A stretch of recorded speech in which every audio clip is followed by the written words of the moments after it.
North Carolina Institute for Transportation Research and Education presents Pavement Structure Repair Techniques, Shoulder Maintenance.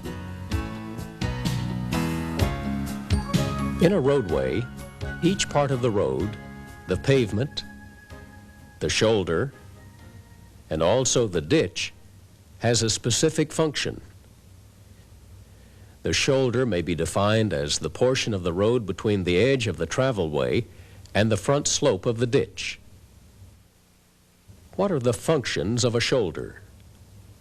The shoulder protects and gives lateral support to the pavement edge, base, and subgrade on each side of the road.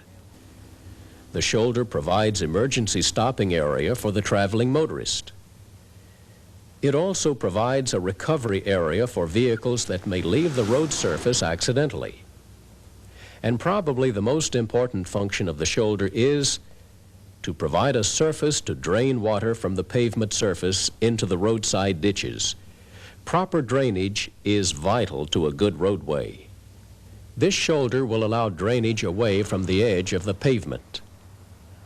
The shoulder elevation is the same or slightly lower than the edge of the pavement. The shoulder is sloped toward the ditch.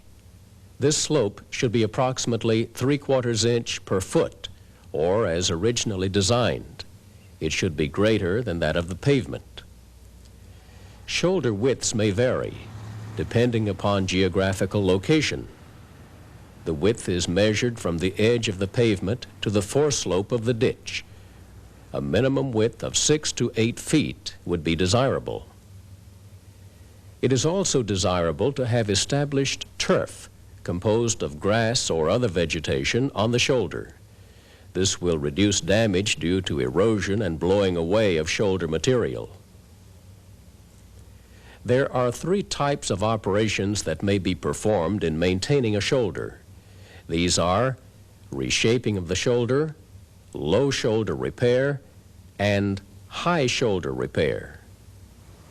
Reshaping of the shoulders is performed where no material needs to be added or removed from the shoulder.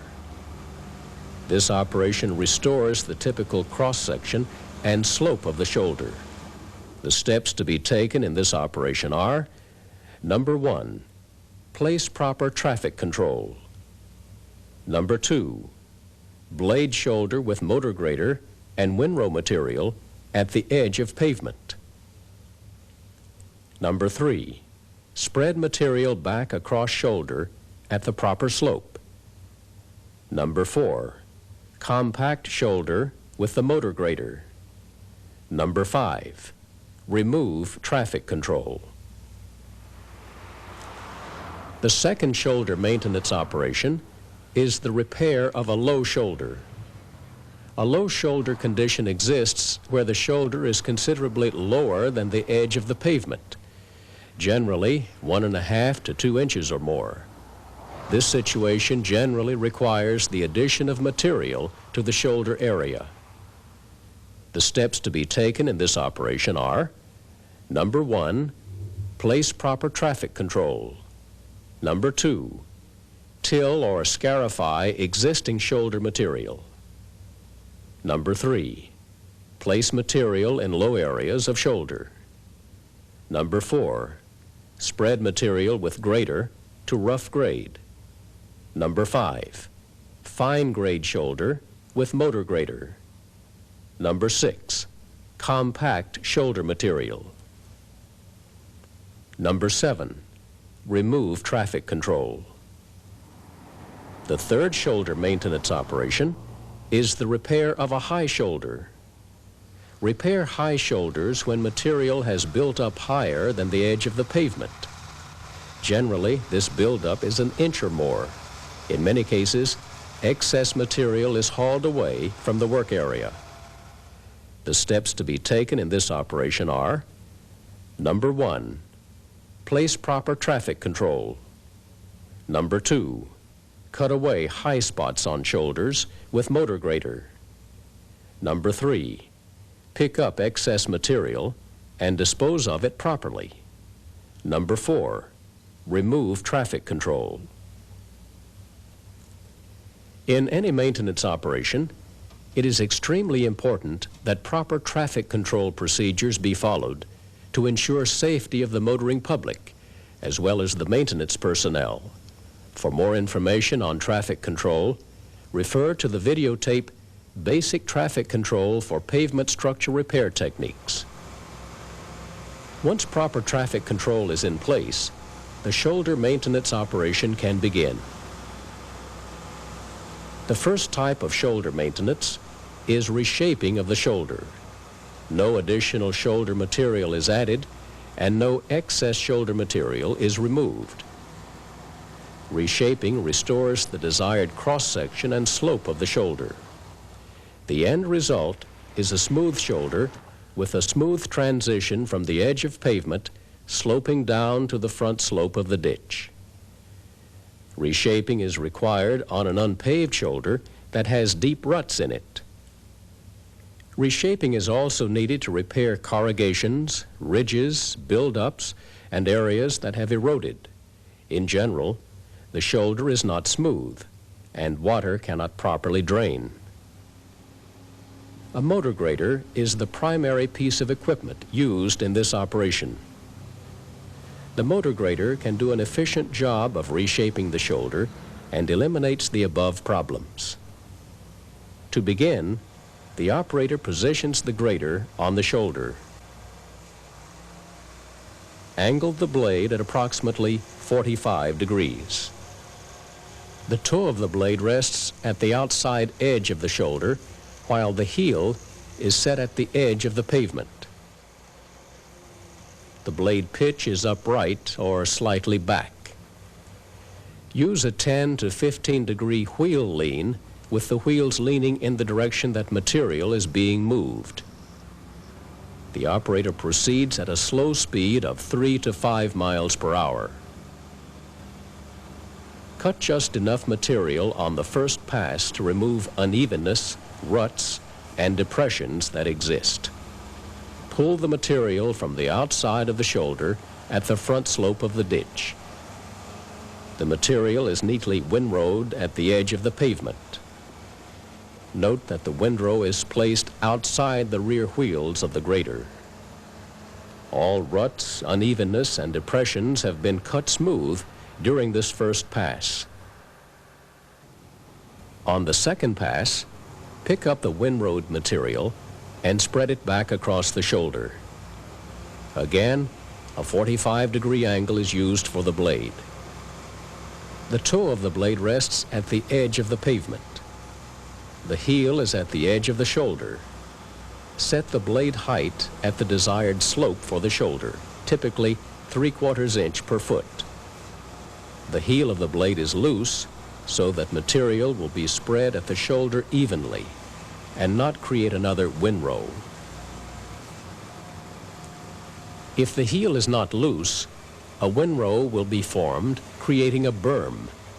This will interfere with the drainage of surface water across the shoulder into the ditch. Use a front wheel lean of 10 to 15 degrees in the direction that material is being moved. Operating speed is relatively slow, about 3 to 5 miles per hour. This prevents the blade from bouncing and creating an unevenness in the finished shoulder. The reshaped shoulder is flush with the edge of the pavement. Take care not to cut into the pavement with the edge of the blade. Depending upon the width of the unpaved shoulder, additional passes may be needed to reshape the unpaved shoulder area. As a final step, the motor grader rides over the shoulder area to compact the material with the wheels. This reduces the potential for material being blown or washed away. In some cases, it may be necessary to seed, fertilize, and mulch the material to restore vegetation. Vegetation is desirable to stabilize the shoulder material and prevent erosion caused by water or wind. The reshaped, unpaved shoulder has a smooth transition. It is properly sloped toward the front slope of the ditch. The shoulder is now smooth, with no unevenness, ruts, corrugations, or depressions. Now, let us review the steps required for reshaping of shoulders. Number 1, place proper traffic control. Number 2, blade shoulder with motor grader and windrow material at the edge of pavement. Number 3, spread material back across shoulder at the proper slope. Number 4, compact shoulder with the motor grader. Number 5, remove traffic control. Now, let's look at low shoulder repair. A low shoulder condition is generally caused by erosion or traffic riding on the shoulder of the road. On a narrow road, the outer wheels of a vehicle may ride at the edge of the pavement or possibly off the edge. This is especially true where there is a lot of truck traffic. One thing to be considered prior to this operation is the location of additional material. Possibly, material can be recovered from ditch maintenance performed in conjunction with the shoulder repair. Ditch maintenance or high shoulder repair performed on a nearby roadway can provide excess material. Borrow material or stockpiled material can be hauled from the nearest available source. The quality of the material and the haul distance are important factors to be considered when obtaining this material. Regardless of where this material comes from, the procedure to be followed in repairing the low shoulder is the same. The pieces of equipment needed for this operation are a motor grader, dump trucks for hauling, and a loader to load shoulder material into the trucks. Till or scarify the shoulder to a depth of approximately 4 inches. This permits the old and new soil material to be mixed and allows it to bond together better. Also, it allows oxygen to be mixed into the soil, which will enhance the ability for vegetation to grow on the shoulder. Place the additional material on the low shoulder areas from the tailgate of a dump truck. Place the material near the edge of pavement. Once the material has been dumped on the shoulder, spread it using the motor grader. Position the grader blade so as to rough grade the shoulder material.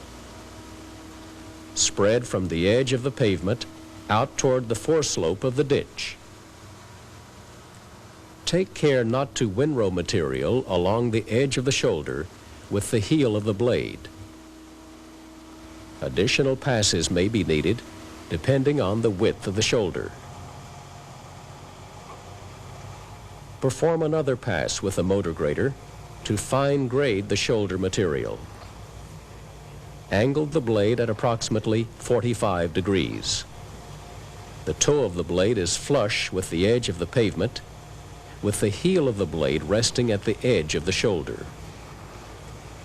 Set the blade height to obtain the desired slope for the shoulder.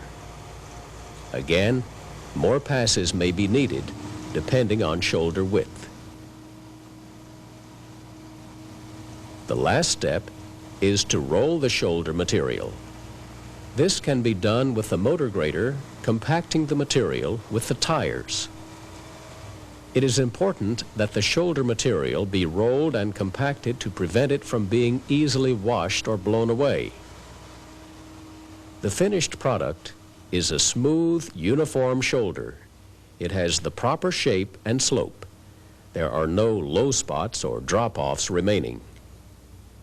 Place seed and mulch as needed to establish vegetation on the new shoulder material.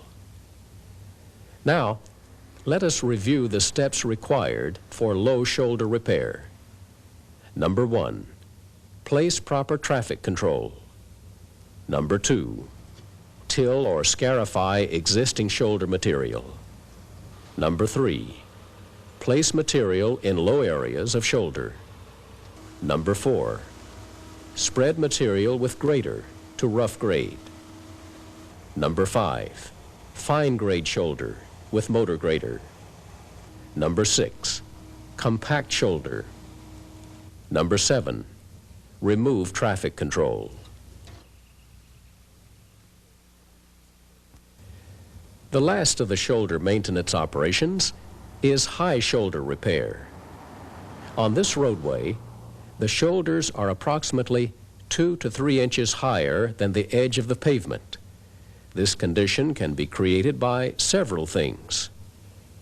High shoulders can be caused by soil material being washed away from driveways or other intersecting roads and collecting on the adjacent shoulders.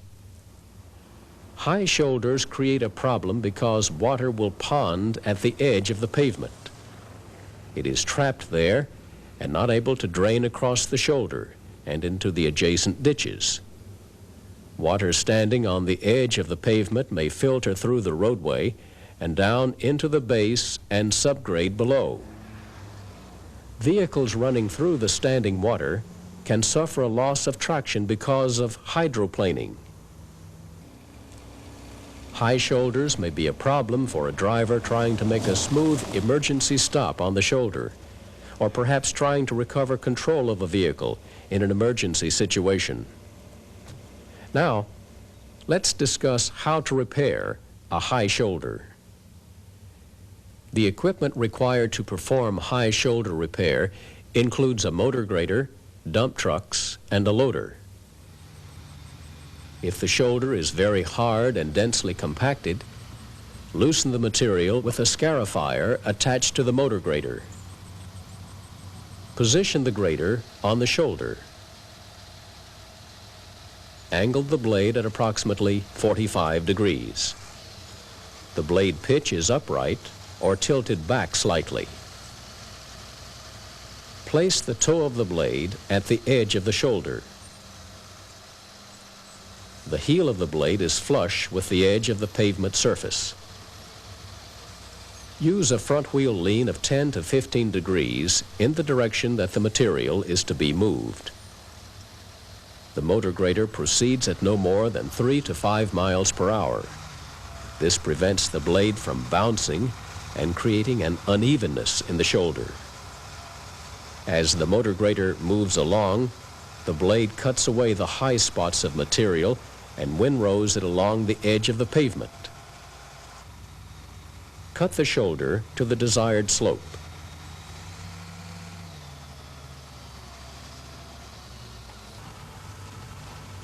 Behind the motor grader, a front end loader picks up the windrowed material on the edge of the pavement.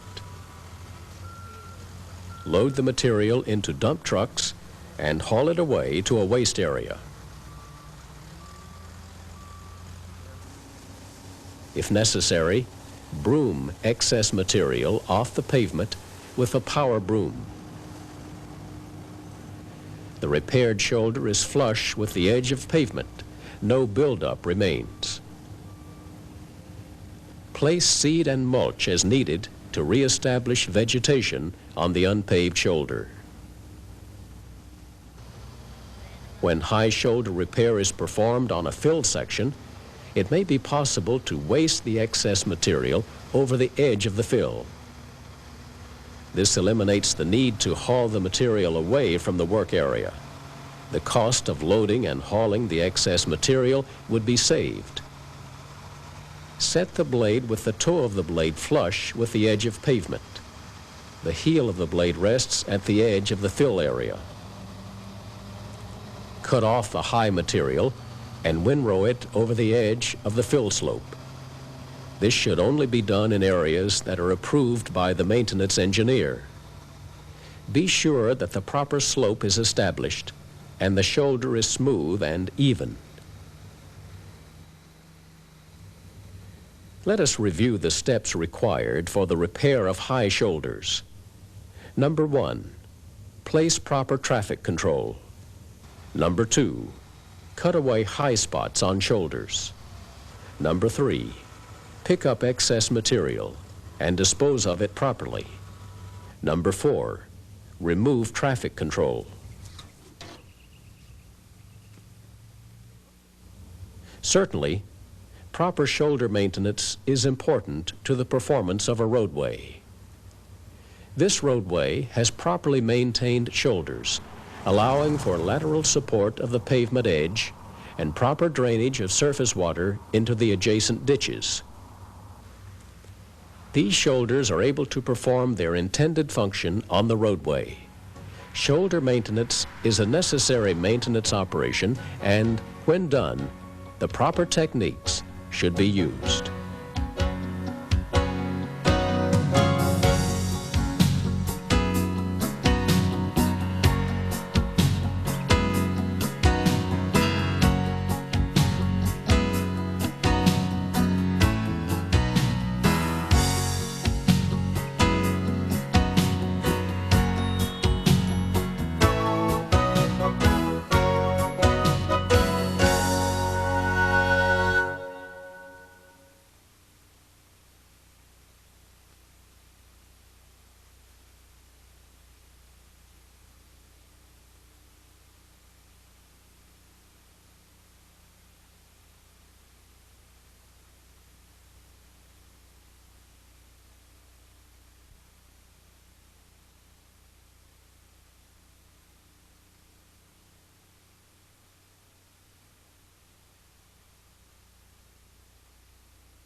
North Carolina Institute for Transportation Research and Education presents Pavement Structure Repair Techniques, Asphalt Chip Seals.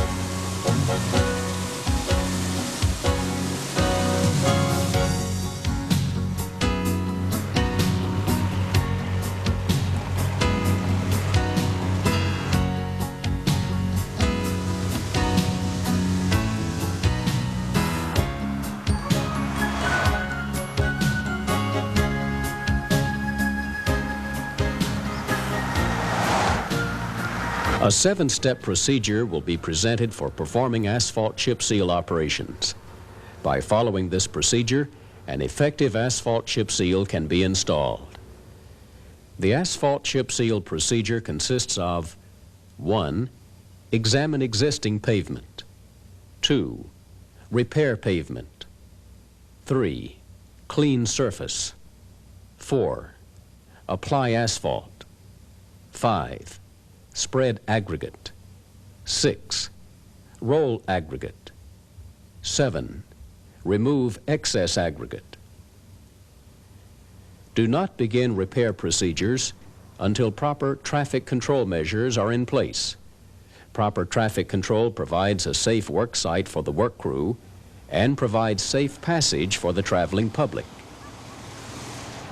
Consult the MUTCD and other appropriate work zone traffic control standards and guidelines to determine the traffic control requirements for the particular maintenance activity. For more information, refer to the videotape Basic Traffic Control for Pavement Structure Repair Techniques. The purpose of an asphalt chip seal is to provide a waterproof layer and a skid-resistant surface. A chip seal can be applied to an aggregate base, a previous surface treatment, or a plant mix surface. Asphalt chip seals can be single or multiple layers.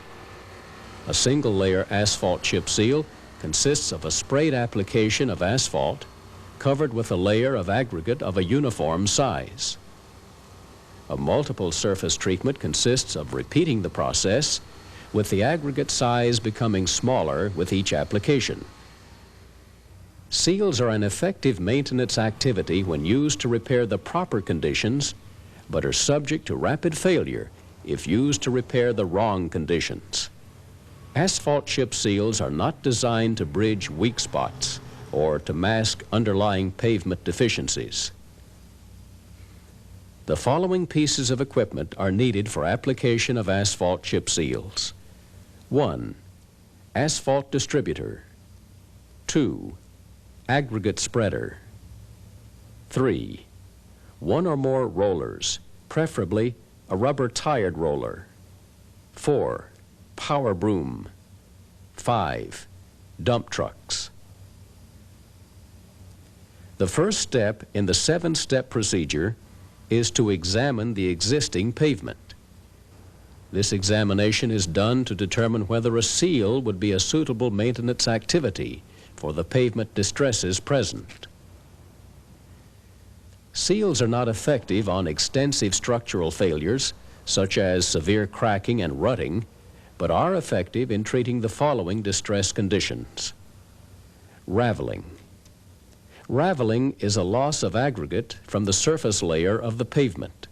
It can be caused by the hardening of the liquid asphalt, poor application techniques, or an insufficient quantity of residual asphalt.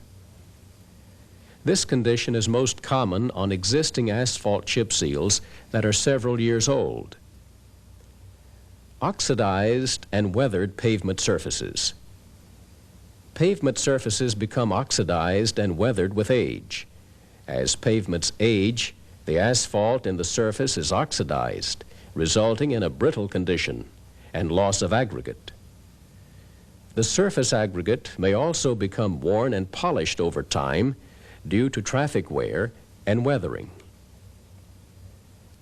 Light alligator cracks are longitudinal cracks about 1/8 inch in width and usually occur in the wheel paths.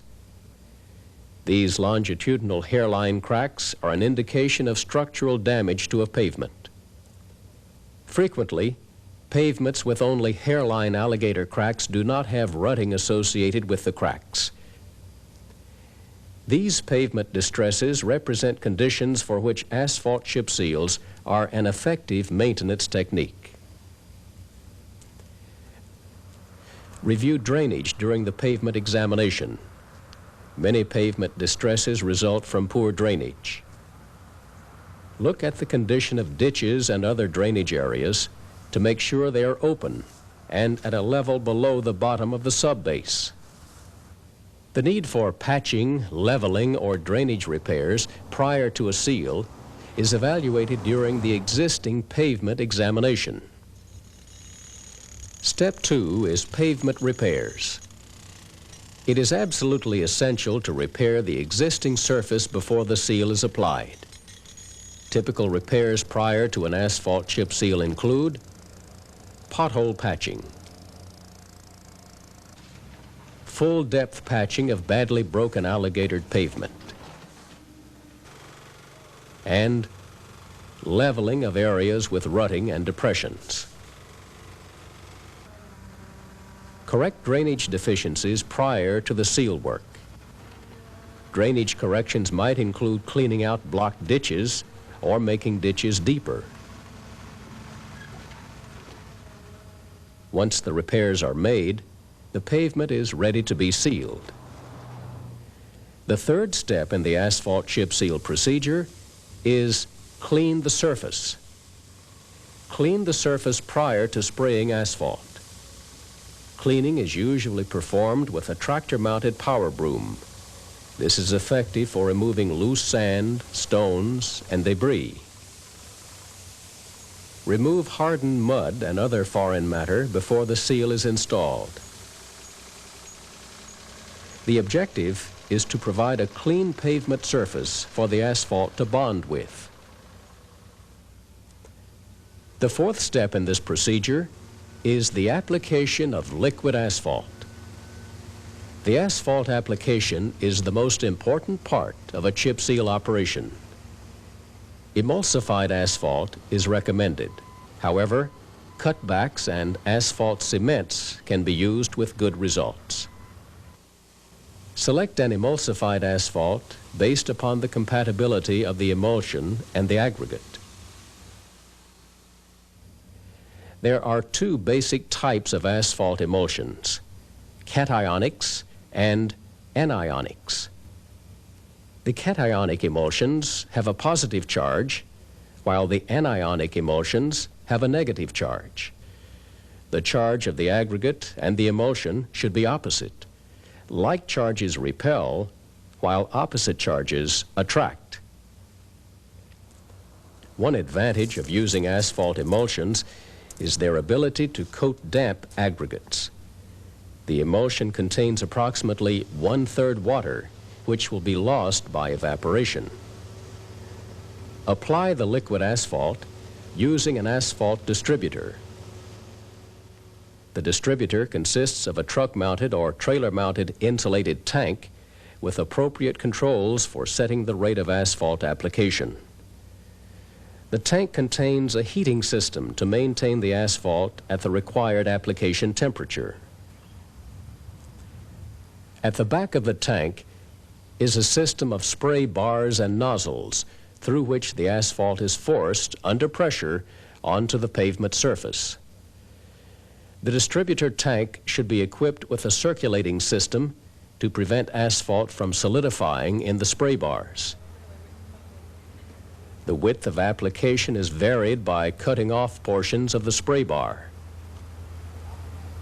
Follow the manufacturer's instructions for specific distributors for adjusting spray bar height and nozzle settings so that the desired application rate and coverage is achieved.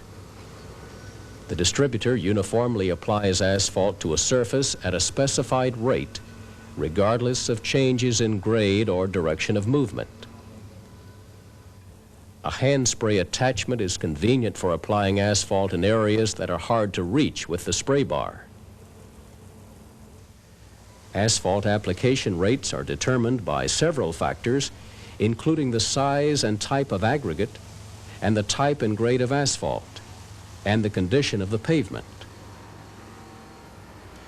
Be certain to check the asphalt application rate. Too much asphalt causes bleeding. Too little causes a loss of aggregate chips. To check the asphalt application rate, place a 1 square yard pan in the path of the distributor. Then measure the amount of asphalt collected. Proper weather conditions are extremely important for an effective chip seal. Hot and dry weather is ideal for performing seal work. Do not schedule work if the air temperature is below 50 degrees or if the pavement temperature is below 70 degrees. Once the distributor has been adjusted to provide the proper asphalt temperature and the selected asphalt application rate, the liquid asphalt is ready to be sprayed. Position the asphalt distributor at the starting point to apply the emulsified asphalt. In order to provide a straight edge at the beginning and end of the shot, place building paper across the lane just ahead of the beginning point and just past the end point. Then the distributor, traveling at the correct speed for the desired application rate, starts spraying on the building paper so that when it reaches the exposed surface, the application rate is uniform. The most common problem associated with improper asphalt distribution is streaking. Streaking is caused by one or a combination of the following conditions: clogged distributor nozzles, improper pump pressure, interference from adjacent nozzles, or improper spray bar height. Monitor each of these conditions during the spraying operation and make adjustments as needed. The fifth step in the asphalt chip seal procedure is the spreading of aggregate. Spread the aggregate immediately after the distributor sprays the asphalt. The aggregate should be placed before the emulsion breaks. Emulsion is chocolate brown when put down, but turns black when the emulsion breaks. The water is released into the air, leaving only the asphalt. The size and type of aggregate used depends on several factors, including the number of layers being installed and the type of emulsion being used. Aggregate used for chip seals should be cubical in shape and as near to a one-size material as is economically feasible. Do not use a graded aggregate, as the smaller sizes may become immersed in the asphalt film. It is important that the aggregate be clean. If the aggregate contains a film of dust, clay, or silt, this may prevent a good bond from forming with the asphalt. It is also important that all the aggregate needed for a particular project be on hand or readily available before starting the operation. The number of dump trucks needed to haul aggregate depends on the haul distance from the aggregate to the work site and the productivity rate of the spreader. There are three basic types of aggregate spreaders. Tailgate spreaders attached to the tailgate of the truck. Truck-mounted spreaders, which are attached to the tailgate of the truck, and the truck propels the spreader by backing. Mechanical self-propelled spreaders, which actually pull the truck. The mechanical self-propelled spreaders provide the most uniform and continuous distribution of aggregate, but are the most expensive. Regardless of the type of spreader being used, it is calibrated and adjusted prior to beginning the chip seal operation. Aggregate application rates, like asphalt application rates, can be calculated using a formula or taken from tables. Make a quick check on the amount of aggregate being applied by laying a 1 square yard section of cloth on the ground and passing over it with the spreader. Then carefully lift the cloth and the aggregate and weigh them. This will give the application rate of the aggregate being spread. The aggregate spreader also begins and ends spreading aggregate on the building paper, just as the asphalt distributor. Once the aggregate is spread, the paper is removed, leaving a straight and neat joint. Following the aggregate spreader, step number 6 is the rolling operation. The rolling operation proceeds immediately behind the aggregate spreader.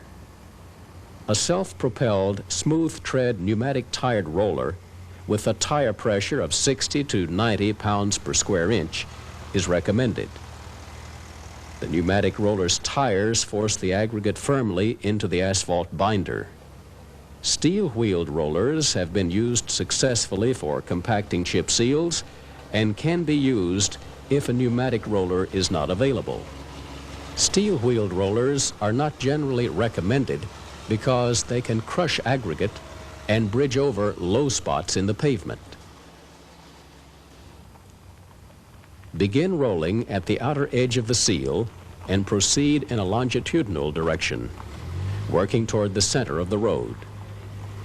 Each pass overlaps the previous pass by about 1/2 the width of the front wheels. Rolling continues until the surface is smooth and compacted. If multiple seals are being installed, apply the second shot of asphalt followed by a second layer of aggregate. For multiple seals, adjust the asphalt and aggregate application rates for each application. Broom the surface lightly to remove any excess aggregate. This is the 7th step in the chip seal procedure. If necessary, this is done after a good bond has been formed between the asphalt and the aggregate. The term lightly is emphasized because excess pressure with a broom could loosen the aggregate. In rural areas, broom the aggregate to the shoulder of the roadway. In urban areas, broom the aggregate to the curb or center of the street and remove manually or with a vacuum device. The newly sealed road is ready to be open to traffic. Placement of loose gravel signs and reduced speed signs is recommended. These should be left in place for at least 24 hours. Let's briefly review the 7-step procedure for installing an asphalt chip seal. Step 1. Examine the existing pavement. Examine the pavement for surface distresses and drainage problems. Step 2. Repair the pavement. Complete pavement and drainage repairs prior to the installation of a chip seal. If these distresses are not repaired prior to the seal placement, they may reappear soon afterward. Step 3. Clean the surface. Remove all loose material from the pavement surface prior to the seal application. A tractor-mounted broom is effective in removing most loose debris from the pavement surface. Step 4. Asphalt application. The asphalt application is the most important part of a chip seal operation. Emulsified asphalt is recommended. The asphalt distributor is set up for the proper application rate. Monitor the application for proper application rate to prevent streaking. Step 5. Spread aggregate. Spread the aggregate immediately after the asphalt is sprayed. When using emulsified asphalt, spread the aggregate before the emulsion breaks. Aggregate must be clean so that a good bond can form between it and the asphalt. Step 6. Roll the aggregate. Roll the aggregate immediately after the aggregate is spread. A pneumatic tired roller is recommended to roll the aggregate. A steel wheel roller may crush aggregate or bridge over low areas. Step 7. Remove excess aggregate. If necessary, remove excess aggregate by lightly brooming the surface. Placement of reduced speed and loose gravel signs is recommended when the road is open to traffic. By following these 7 steps, an effective asphalt chip seal can be installed and provide a better road for the traveling public.